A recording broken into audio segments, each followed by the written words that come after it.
नमस्कार। आज हम एक ऐसे मामले पर गहराई से बात करने वाले हैं जिसने हाल में काफी सनसनी फैलाई थी, न सिर्फ कर्नाटक में बल्कि पूरे देश में। ये है धर्मस्थल गुप्त दफन मामला। जी। हमारे पास इस जांच से जुड़ी कुछ ताज़ा रिपोर्टें हैं, कुछ अहम जानकारियां हैं, तो आज कोशिश करेंगे समझने की कि आखिर ये सब था क्या। बिल्कुल। मामला काफी पेचीदा रहा है। हाँ, तो चलिए इसको परत दर परत खोलते हैं कि भाई आरोप क्या लगे थे, फिर उन आरोपों की जांच कैसे आगे बढ़ी, और सबसे जरूरी आज हम पुख्ता तौर पर क्या जानते हैं और क्या चीजें हैं जो अब भी शायद सिर्फ अटकलें हैं।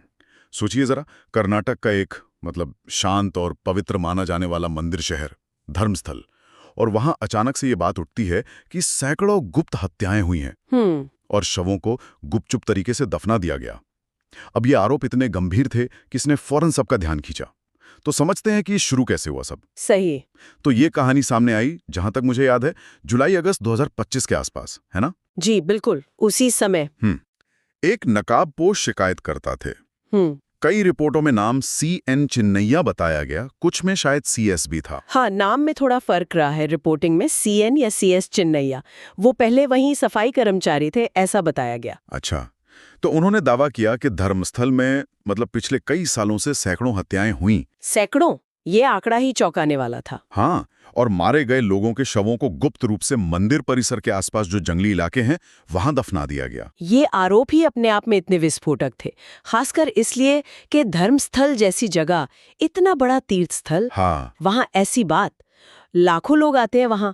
तो जाहिर है जैसे ही ये आरोप सामने आए, प्रशासन, पुलिस सब हरकत में आ गए और एक उच्चस्तरीय जांच की मांग उठने लगी। बिल्कुल। और इसी के चलते कर्नाटक सरकार ने फौरन एक स्पेशल इन्वेस्टिगेशन टीम SIT बना दी। जी, SIT का गठन हुआ। उनका काम यही था कि इन आरोपों की तह तक जाएं, पता लगाएं कि सच्चाई क्या है। और शिकायतकर्ता ने, चिन्नैया ने, SIT को कितनी जगहें बताई थी? करीब 13 जगह, धर्मस्थल के आसपास, जंगली इलाकों में। उन्होंने निशानदेही की कि यहाँ शव दफनाए गए हैं, उनके अनुसार। 13 जगह। तो SIT के लिए सबसे पहला काम तो यही रहा होगा कि इन जगहों पर खुदाई की जाए। बिल्कुल, सबसे जरूरी कदम, क्योंकि आरोप इतने बड़े थे, सैकड़ों हत्याएं, सामूहिक कब्रें, तो फिजिकल एविडेंस भौतिक सबूत मिलना या ना मिलना, यही तय करता कि जांच किस दिशा में जाएगी। सही। अगर वाकई वहां कुछ मिलता तो ये बहुत बड़ा मामला बन सकता था। तो SIT टीम में फॉरेंसिक एक्सपर्ट्स थे, पुलिस थी, सब लोग थे, ताकि खुदाई वैज्ञानिक तरीके से हो। लेकिन फिर हुआ क्या? जब खुदाई शुरू हुई तो कहानी ने एक, कह सकते हैं, बड़ा मोड़ लिया। क्या मिला उन 13 जगहों पर? हाँ, यहीं पर मामला पलट गया। ज्यादातर रिपोर्ट यही कहती हैं कि जो जगह बताई गई थीं, उनमें से अधिकांश पर SIT को कुछ भी नहीं मिला। कोई मानव अवशेष नहीं, न हड्डियां, न कंकाल, कुछ नहीं। कुछ भी नहीं? सैकड़ों शवों या सामूहिक कब्रों जैसा कुछ नहीं? बिल्कुल वैसा कुछ नहीं। शुरुआती दावों के एकदम उलट। हाँ, कुछ रिपोर्टों में ये जरूर आया कि शायद 1 या 2 जगहों पर बहुत ही आंशिक अवशेष मिले, जैसे खोपड़ी का कोई टुकड़ा या कुछ हड्डियां, लेकिन वो भी बहुत कम। जो दावा था शिकायतकर्ता का, उसके आसपास भी नहीं था ये। और इसमें एक और दिलचस्प बात थी, शायद फोरेंसिक जांच में कुछ पता चला था। हाँ, वो जो थोड़े बहुत अवशेष मिले भी, उनकी जब फोरेंसिक जांच हुई तो पता चला कि उनमें से एक सेट पुरुष का था। अच्छा, पुरुष का? जी, ये जानकारी भी अहम थी क्योंकि शुरू में तो बस सैकड़ों हत्याओं की बात थी, लिंग या संख्या को लेकर कोई स्पष्टता नहीं थी। तो एक पुरुष के अवशेष मिलना वो सैकड़ों लोगों वाले दावे से बहुत अलग तस्वीर पेश कर रहा था। हाँ, ये बात तो है। एक तरफ वो सनसनीखेज दावा, बिल्कुल, सैकड़ों हत्याएं, गुप्त कब्रें, और दूसरी तरफ जमीनी हकीकत, जहां महीनों की जांच खुदाई के बाद भी कुछ ठोस हाथ नहीं लगा, सिवाय 1-2 जगह पर थोड़े अवशेषों के। सही कहा। दावा और सबूत के बीच का फासला बहुत बड़ा नजर आने लगा था। इसने शुरुआती आरोपों पर ही गंभीर सवाल खड़े कर दिए। और फिर मामले ने एक और नाटकीय मोड़ लिया जब वो शिकायतकर्ता चिन्नैया, उन्होंने खुद एक खोपड़ी पेश कर दी। हाँ, ये भी एक अजीब घटनाक्रम था। कथित तौर पर उन्होंने अधिकारियों के सामने या शायद अदालत में एक मानव खोपड़ी पेश की, ये साबित करने के लिए कि देखिए, हत्याएं हुई हैं। लेकिन यही मामला और उलझ गया, है ना? उलझ गया क्योंकि SIT और जांचकर्ताओं ने उस खोपड़ी के सोर्स पर ही सवाल उठा दिए। सोर्स पर? मतलब ये कि रिपोर्ट्स के मुताबिक चिन्नैया उस खोपड़ी के बारे में लगातार बयान बदल रहे थे। कभी कह रहे थे कि ये उन्हें खुदाई वाली जगह से मिली, कभी कुछ और। अच्छा, तो उनके बयानों में विरोधाभास था।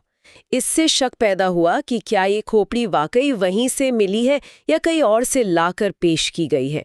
तो जो सबूत पेश कर रहा था उसी की विश्वसनीयता सवालों के घेरे में आ गई। तो फिर उसका नतीजा क्या निकला इस विरोधाभास का? नतीजा ये हुआ कि एसआईटी ने बाद में चिन्नैया के खिलाफ ही झूठी गवाही देने यानी पर्जरी का आरोप लगा दिया। पर्जरी मतलब जानबूझकर झूठी जानकारी देना। हाँ, जांच या कानूनी प्रक्रिया में जानबूझकर झूठ बोलना या झूठा सबूत देना। और फिर लगभग 23 अगस्त 2025 के आसपास एसआईटी ने चिन्नैया को गिरफ्तार कर लिया। गिरफ्तार कर लिया? जी, उनके बदलते बयानों, वो खोपड़ी वाले मामले में विसंगतियों और जांच को गुमराह करने के आरोप में उन्हें पुलिस कस्टडी में भेज दिया गया। तो एक तरह से ये पूरा मामला यू टर्न ले गया। जो आरोप लगा रहा था वही अब आरोपी बन गया। इसी बीच शायद मीडिया में उनकी पूर्व पत्नी का भी कोई बयान आया था। हाँ, वो खबरें भी चली थीं। उनके पूर्व पत्नी के कुछ बयान आए जिनमें उन्होंने उन्हें आदतन झूठा कहा और कुछ पुराने मामलों का भी जिक्र किया। हालांकि ये साफ करना जरूरी है कि ये निजी आरोप थे, एक रिश्ते के संदर्भ में, अदालत में साबित नहीं हुए हैं। लेकिन हाँ, इस तरह की बातें जब पब्लिक में आती हैं तो शिकायतकर्ता की छवि पर और असर पड़ता है। सही बात है। अच्छा, इस पूरे मामले को समझने के लिए एक और पहलू है, वो है धर्मस्थल शेयर खुद और वहां का श्री क्षेत्र धर्मस्थल मंजुनाथेश्वर मंदिर। ये कोई छोटा मोटा मंदिर नहीं है। बिल्कुल नहीं। कर्नाटक और दक्षिण भारत के सबसे प्रमुख तीर्थ स्थानों में से एक है। लाखों की संख्या में अनुयायी हैं। और इसके प्रमुख हैं डॉक्टर डी वीरेंद्र हेगड़े, जो सिर्फ धार्मिक हस्ती नहीं बल्कि राज्यसभा सांसद भी हैं, मनोनीत सदस्य। जी, उनकी ये हैसियत और मंदिर का इतना बड़ा नाम, ये भी इस मामले के संदर्भ में महत्वपूर्ण हो जाता है। किस तरह से? क्या इसका जांच पर कोई असर पड़ा? देखिए, असर सीधे तौर पर पड़ा या नहीं ये कहना मुश्किल है, लेकिन जब इतने बड़े संस्थान और उससे जुड़े इतने सम्मानित व्यक्ति का नाम किसी विवाद में भले ही अप्रत्यक्ष रूप से आता है, हाँ, तो मामला अपने आप हाई प्रोफाइल हो जाता है। बिल्कुल। मीडिया का ध्यान जाता है। इसी वजह से शायद कुछ खबरें आई थीं कि अदालत ने गैग ऑर्डर लगाया हो, मतलब कि मामले से जुड़े लोग मीडिया में बयान ना दें ताकि जांच प्रभावित ना हो। अच्छा। या फिर हितों के टकराव से बचने के लिए डॉक्टर हेगड़े के खुद को मामले से अलग रखने, रिक्यूजल की बातें भी शायद उठी हों कि वो किसी भी तरह जांच प्रक्रिया का हिस्सा ना बने। तो क्या इसका मतलब ये निकालें कि मंदिर या डॉक्टर हेगड़े की भूमिका पर कोई शक है? नहीं, ये समझना बहुत जरूरी है। डॉक्टर हेगड़े की स्थिति या मंदिर की प्रमुखता, ये अपने आप में उन आरोपों को ना तो सही साबित करते हैं ना गलत। ये सिर्फ वो बैकग्राउंड है, वो संदर्भ है जिसमें ये मामला सामने आया और इतना ज्यादा चर्चित हुआ। हाँ। प्रमुखता ने बस मामले के पब्लिक प्रोफाइल को बढ़ा दिया। ठीक है, तो अगर हम अब तक की सारी जानकारी को एक साथ रखें तो क्या चीजें हैं जो पक्की हैं और क्या हैं जो सिर्फ दावा बनकर रह गईं? चलिए इसको थोड़ा साफ करते हैं। जो बातें पक्की तौर पर सामने आई हैं वो ये हैं। 1, कर्नाटक सरकार ने एसआईटी बनाई जांच के लिए। ठीक है। 2, एसआईटी ने उन 13 जगहों की खुदाई की, तलाशी ली। 3, आज तक की जांच में किसी भी सामूहिक कब्र या सैकड़ों शवों के दफन होने का कोई बड़ा सबूत नहीं मिला है। कोई बड़ा सबूत नहीं। हाँ। 4, केवल 1 या 2 जगहों पर बहुत सीमित मानव अवशेष मिले हैं। 5वां, फॉरेंसिक जांच में इनमें से एक सेट पुरुष का निकला है। और 6 और शायद सबसे अहम, शिकायतकर्ता सीएन चिन्नैया को एसआईटी ने झूठी गवाही या पर्जरी और जांच को गुमराह करने के आरोप में गिरफ्तार किया है, खासकर वो खोपड़ी वाले मामले में। ठीक है, ये तो हुई पक्की बातें। और वो कौन सी बातें हैं जो साबित नहीं हुई या जिन पर अब सवाल उठ गए हैं? जो बातें अभी तक साबित नहीं हुई हैं या महज दावा है, पहला, सैकड़ों हत्याओं और गुप्त दफनाने का मूल दावा। एसआईटी के निष्कर्षों के हिसाब से इसका कोई ठोस भौतिक आधार नहीं मिला है। ठीक। दूसरा, इन आरोपों के पीछे का असली मकसद क्या था? क्या वाकई कोई बड़ा अपराध हुआ था जिसके सबूत नहीं मिल पाए, या ये कोई मनगढ़ंत कहानी थी किसी रंजिश की वजह से, या पब्लिसिटी के लिए, या कोई और कारण? ये मकसद अभी तक साफ नहीं हुआ है। ये सवाल अब भी बना हुआ है। हाँ, ये सवाल तो है। अच्छा, एक बात और, ये मामला आखिर इतना नेशनल लेवल पे कैसे उछल गया? शुरू में तो ये एक आदमी का आरोप था। इसके कई कारण हैं जो एक साथ काम कर रहे थे। पहला तो वही, जैसा हमने कहा, ये आरोप एक बहुत ही प्रमुख मंदिर शहर से जुड़े थे। आस्था, शक्ति, राजनीति, सबका एक मिश्रण। श्री क्षेत्र धर्मस्थल की अहमियत बहुत ज्यादा है। सही। दूसरा, आरोपों का स्केल, सैकड़ों हत्याएं, सामूहिक कब्रें, ये आंकड़े ही इतने भयावह थे कि कोई भी चौंक जाए। ऐसी खबरें लोगों में उत्सुकता और चिंता दोनों पैदा करती हैं। और शायद जांच की प्रक्रिया ने भी इसमें भूमिका निभाई होगी। बिल्कुल। तीसरा कारण वही था, एसआईटी बनी, हाई प्रोफाइल जांच शुरू हुई, जंगली इलाकों में खुदाई, फॉरेंसिक टीमें, ये सब अपने आप में बड़ी खबर थी। हाँ, मीडिया कवरेज तो काफी थी। बहुत। नेशनल बल्कि कुछ हद तक इंटरनेशनल मीडिया ने भी कवर किया। फिर वो शिकायतकर्ता का नकाब पहनकर आना, फिर उसकी गिरफ्तारी, डॉक्टर हेगड़े जैसे बड़े नाम का जुड़ना, इन सब ने मिलकर इसे एक लगातार चलने वाली न्यूज स्टोरी बना दिया। तो अंत में आज हम कहाँ खड़े हैं इस मामले में? जांच का क्या निष्कर्ष माने? देखिए, जो ताज़ा और भरोसेमंद रिपोर्ट्स हैं और एसआईटी के अब तक के निष्कर्ष, उनके आधार पर यही लगता है कि धर्मस्थल में सामूहिक कब्रों या बड़े पैमाने पर गुप्त दफनाए जाने के दावों को साबित करने वाला कोई ठोस सबूत नहीं मिला है। कोई ठोस सबूत नहीं? जी, जांचकर्ताओं का साफ कहना है कि बताई गई दर्जनों जगहों में से सिर्फ 1 या 2 पर ही कुछ सीमित अवशेष मिले।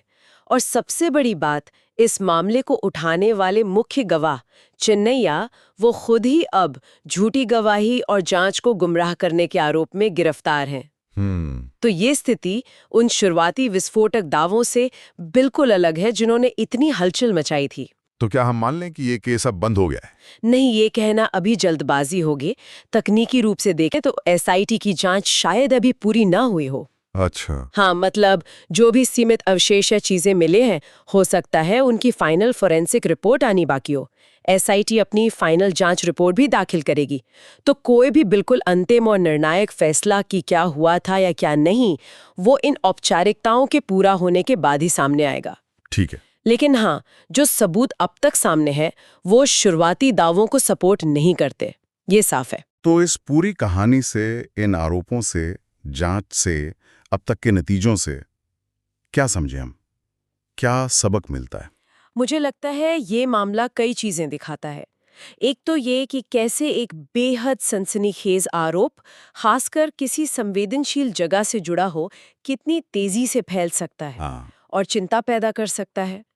दूसरी तरफ ये एक ग्रुंडलेख, मतलब गहन और वैज्ञानिक जांच प्रक्रिया की अहमियत बताता है, क्योंकि शुरुआती दावों और जमीनी हकीकत में जमीन आसमान का फर्क हो सकता है, जैसा यहाँ दिख रहा है। और शायद शिकायतकर्ता की भूमिका, उस पर भी सोचने की जरूरत है। निश्चित रूप से ये विसल ब्लोअर या शिकायतकर्ता की विश्वसनीयता के जो पेचीदा मुद्दा है, उसे भी सामने लाता है।